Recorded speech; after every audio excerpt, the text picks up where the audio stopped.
ಇವರು ನಾರದನನ್ನೇ ಮೀರಿಸಿದಂತಹ ಆಕಾಶ ಸಂಗೀತಗಾರ, ವಿಷ್ಣುಗೆ ಪ್ರಿಯವಾದಂತಹ ವೀಣಾವಾದಕ. ಇವರು ಶ್ರೇಷ್ಠ ಋಷಿ. ಕುದುರೆ ಮುಖ ಇವರಿಗೆ ಸಿಕ್ಕಂತಹ ವರ. ಇವರೇ ತುಂಬುರು. ನಮಸ್ಕಾರ ವೀಕ್ಷಕರೇ, ಇವತ್ತು ನಾನು ನಿಮಗೆ ಒಬ್ಬ ಅದ್ಭುತವಾದ ಆಕಾಶ ಗಾಯಕನನ್ನು ಪರಿಚಯ ಮಾಡಿಸ್ತಾ ಇದ್ದೀನಿ.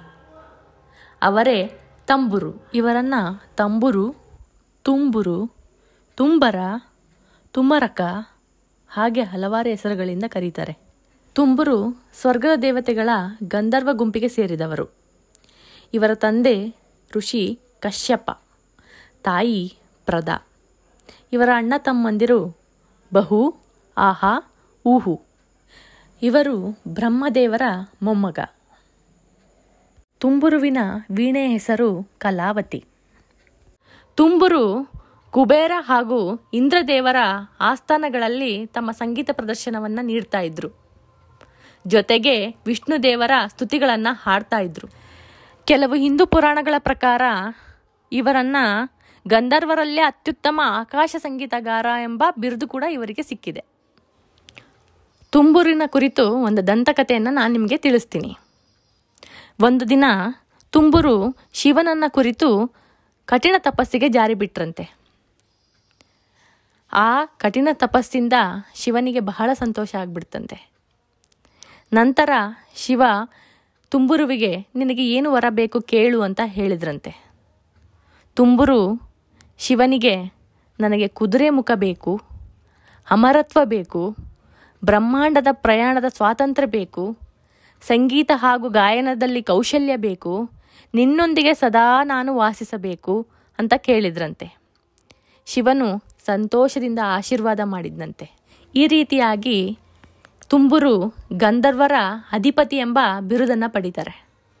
ಹಾಗೆ ಹಾಡುಗಳ ರಾಜ ಎಂಬ ಹೆಸರು ಕೂಡ ಬರುತ್ತೆ. ನಿಮಗೆ ಅನಿಸ್ತಿರ್ಬೋದು, ಈ ತುಂಬುರುನೇ ಹೈಗ್ರೀವನಾ ಅಂತ. ಖಂಡಿತ ಅಲ್ಲ. ತುಂಬುರು ಒಬ್ಬ ಗಂಧರ್ವ. ಹಾಗೆ ಹೈಗ್ರೀವ ವಿಷ್ಣುವಿನ ಅವತಾರ. ಕೆಲವೊಂದು ಪುರಾಣಗಳ ಪ್ರಕಾರ ತುಂಬುರು ಅವರನ್ನು ಋಷಿ ಅಂತ ಉಲ್ಲೇಖ ಮಾಡಿದ್ದಾರೆ. ವನವಾಸದ ನಂತರ ಅಯೋಧ್ಯೆಗೆ ರಾಮ ಹಿಂತಿರುಗಿ ಬಂದಾಗ ಉತ್ತರದಿಂದ ಅನೇಕ ಋಷಿಗಳು ರಾಮನನ್ನು ಭೇಟಿ ಮಾಡೋಕ್ಕೆ ಅಂತ ಬರ್ತಾರೆ. ಆ ಋಷಿಗಳ ಪೈಕಿ ತುಂಬುರು ಕೂಡ ಒಬ್ಬರು. ಇನ್ನೊಂದು ಪುರಾಣದ ಪ್ರಕಾರ ತನ್ನ ಬಾಣಗಳ ಹಾಸಿಗೆ ಮೇಲೆ ಮಲಗಿರುವಂತಹ ಭೀಷ್ಮನನ್ನು ಭೇಟಿ ಮಾಡೋಕ್ಕೆ ಅನೇಕ ಋಷಿಗಳು ಬರ್ತಾರೆ. ಅವರ ಜೊತೆ ತುಂಬುರು ಋಷಿಯೂ ಬರ್ತಾರೆ. ತುಂಬುರು ಒಬ್ಬ ಅದ್ಭುತ ಆಕಾಶ ಸಂಗೀತಗಾರನಂತೂ ಹೌದು. ಹಾಗಾದರೆ ನಾರದರಿಗೂ ತುಂಬುರುವಿಗೂ ಏನು ವ್ಯತ್ಯಾಸ ಇದೆ? ಅವರಿಬ್ಬರ ಮಧ್ಯೆ ಏನಾದರೂ ಸಂಬಂಧ ಇದೆಯಾ? ಹೌದು, ಖಂಡಿತ ಸಂಬಂಧ ಇದೆ. ತುಂಬುರುವಿನ ಗುರುಗಳೇ ನಾರದರು. ಒಂದು ದಿನ ಭಗವಾನ್ ವಿಷ್ಣುವಿಗೆ ತುಂಬುರುವಿನ ಗಾಯನ ಬಹಳ ಇಷ್ಟ ಆಗ್ಬಿಡುತ್ತೆ. ಅದನ್ನು ನೋಡಿದ ನಾರದರಿಗೆ ತುಂಬ ಹೊಟ್ಟೆ ಕಿಚ್ಚಾಗ್ಬಿಡುತ್ತೆ. ಆಗ ಭಗವಾನ್ ವಿಷ್ಣು ನಾರದರಿಗೆ, ನೀನು ಗಾನಬಂಧು ಎಂಬ ಗೂಬೆಯ ಬಳಿ ಹೋಗಿ ಸಂಗೀತವನ್ನು ಕಲಿ ಅಂತ ಹೇಳ್ತಾರೆ.